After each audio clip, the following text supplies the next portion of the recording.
Olá, Deus os abençoe, em nome de nosso Senhor Jesus Cristo, neste precioso dia em que nós estamos aqui trabalhando pela fé preciosa, fé apostólica. A verdadeira igreja de nosso Senhor Jesus Cristo tem a grande promessa em Joel capítulo 1, capítulo 2, e também em Atos capítulo 3 e também em Malaquias capítulo 4, de que o Senhor Jesus Cristo, o Espírito Santo, restauraria a igreja à condição original, de acordo com a profecia. A igreja que foi maculada durante esse período das chamadas 7 eras da igreja, por credos, dogmas, por interpretações humanas, por uma invasão de erros do espírito das trevas, que misturou a verdade com os credos, com os dogmas, a exemplo da Jezabel do passado, que misturou a sua idolatria com a fé original da igreja do Velho Testamento. Do mesmo modo, o espírito anticristo, o espírito do falso profeta, as denominações, as filhas da grande prostituta, misturaram os seus credos, misturaram os seus dogmas com a verdade do Evangelho, com o verdadeiro cristianismo. Mas a promessa de Joel capítulo 2, de que o Espírito Santo, nos últimos dias, na luz do entardecer, de acordo com Zacarias, restauraria a verdadeira igreja, através da mensagem de Malaquias capítulo 4, Deus enviaria o espírito de Elias para restaurar a igreja, a fé apostólica. E a fé na palavra, a fé de Jesus Cristo, é a fé que vence o mundo. E nós estamos vivendo nos dias da manifestação dos filhos de Deus, da manifestação dessas promessas que os profetas, começando por Samuel, todos eles falaram a respeito dessa restauração, quando a igreja voltaria à condição de ser uma com Deus. Inclusive Jesus orou em São João 17, ele disse: Pai, eu oro para que sejam um como nós somos um. Ou seja, o Espírito estava habitando corporalmente na pessoa de Jesus Cristo. E essa promessa é a mesma que temos hoje, na plenitude dos tempos, no tempo em que o Espírito Santo se juntaria com a igreja, o corpo de nosso Senhor Jesus Cristo, porque ela hoje é Ele.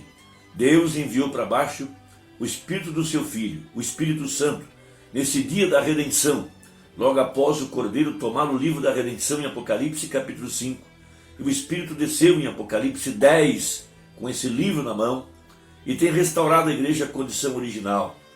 Portanto, diz assim a Bíblia em Romanos capítulo 8, verso 18: Porque para mim tenho por certo que as aflições desse tempo presente não são para comparar com a glória que em nós há de ser revelada, porque a ardente expectação da criatura espera a manifestação dos filhos de Deus.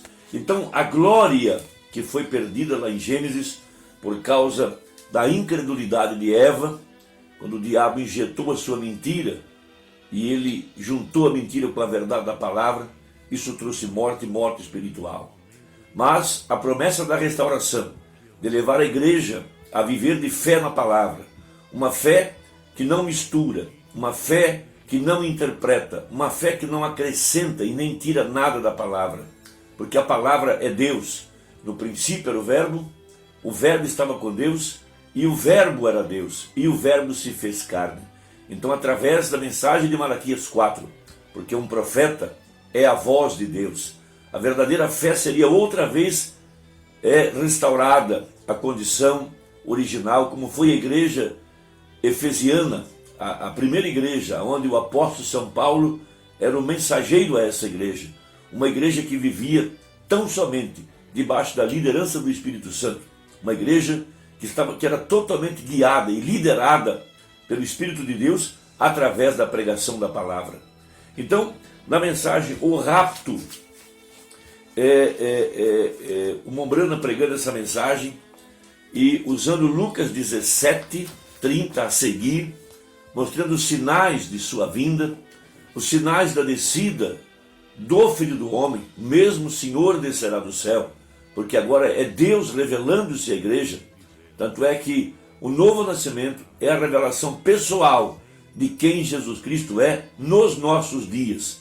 Veja, ninguém está apto para dizer que tem um novo nascimento sem ter um encontro pessoal com a coluna de fogo, como Moisés teve, como Saulo teve, como o profeta irmão Brana teve um encontro pessoal com a coluna de fogo.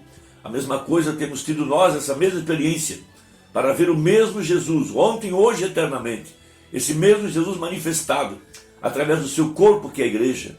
Veja, a igreja está suposta a terminar a obra da redenção, a obra que ele deixou, que Jesus deixou para esse tempo presente.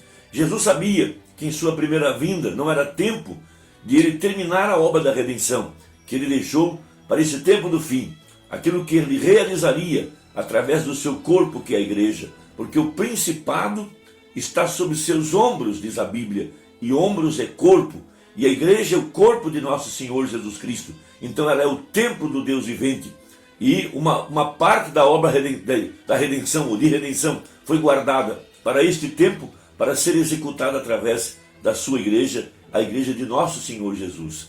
Então Jesus, em Mateus capítulo 24 e Lucas 17, Mateus 25, ele respondeu as 3 perguntas que os apóstolos fizeram acerca de quando é que Jerusalém seria destruída, que sinais haveria da sua segunda vinda e que sinais haveria do fim do mundo. E ele responde isso em Mateus 24, Mateus 25 e Lucas 17. Então, referindo-se à manifestação do Filho do Homem, a manifestação das promessas para esse dia, veja, ele disse para a Virgem Nécia, em Mateus capítulo 25, na parábola das 10 virgens, quando ele disse para as virgens loucas, aquelas que dividiram Jesus e Cristo, que disseram que Jesus é um e que Cristo é outro. E quando o anúncio do profeta de Malaquias 4 anunciou a vinda do Filho do Homem, a descida do Espírito Santo, quando ele estava batizando 500 pessoas no rio Ohio, quando ele batizava a 17ª pessoa, o mesmo Espírito Santo que desceu sobre Jesus no rio Jordão, esse mesmo Espírito Santo veio ao seu profeta na água. E o profeta, apontando para os céus, disse que aquela era a descida do Espírito Santo para vir sobre a igreja, para tornar a igreja a igreja viva, a igreja restaurada, veja, trazendo a plenitude da divindade para dentro do corpo de Cristo, que agora é a igreja, nesse término do plano da redenção. Então ele disse à Virgem Nécia, que dividiu Jesus em 2 partes, que disse que Jesus é um e que Cristo é outro. Jesus disse a essa Virgem Nécia, no capítulo 25, verso 12, e ele respondendo disse, em verdade vos digo que vos não conheço, vigiai pois, porque não sabeis o dia nem a hora em que o Filho do Homem há de vir. Veja, a manifestação do Espírito de Cristo, do Espírito profético, através do seu corpo, que é a igreja. E na mensagem O Rapto, parágrafo 74, o profeta explica o que é manifestar. Veja, lembrando Romanos 8, que lemos há pouco, a terra aguarda a manifestação dos filhos de Deus. Então diz o profeta, parágrafo 74, a seguir, na mensagem O Rapto. Agora, o que significa manifestar? Ele faz uma pergunta. Dar a revelação do que ele é neste dia. Revelar às pessoas, disse o profeta. A palavra que é dada a conhecer para este dia, revelada às pessoas, por meio da manifestação do Espírito Santo, que faz com que aquele Jesus viva entre nós. E recorde que ele foi representado naquele tempo na forma de um homem. Um homem, ele disse, como foi nos dias de Ló, como foi nos dias de Noé. Agora, ele estava lendo a mesma Bíblia que lemos hoje, Gênesis, capítulo 18, de onde Jesus estava pregando, e encontramos que ele, com suas costas para a tenda, e Sara estava na tenda, ele fez a pergunta, e ela não cria que podia suceder o que ia suceder. Ele disse, olha, Abraão, vou te visitar segundo o tempo da vida. E Sara na tenda riu consigo disto. Então ele perguntou, por que se riu Sara ali na tenda? Dizendo, como podem ser estas coisas? Jesus prometeu, e ele em verdade foi aquele ser, porque Abraão lhe chamou de Elohim.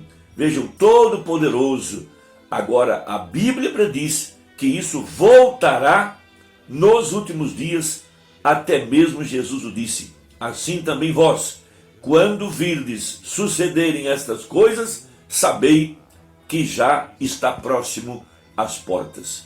Irmão, que Deus te abençoe e que o Espírito de Deus abra o teu coração. Vamos trabalhar juntos, vamos juntar nossas mãos para trabalhar por esta fé preciosa, a fé para o arrebatamento.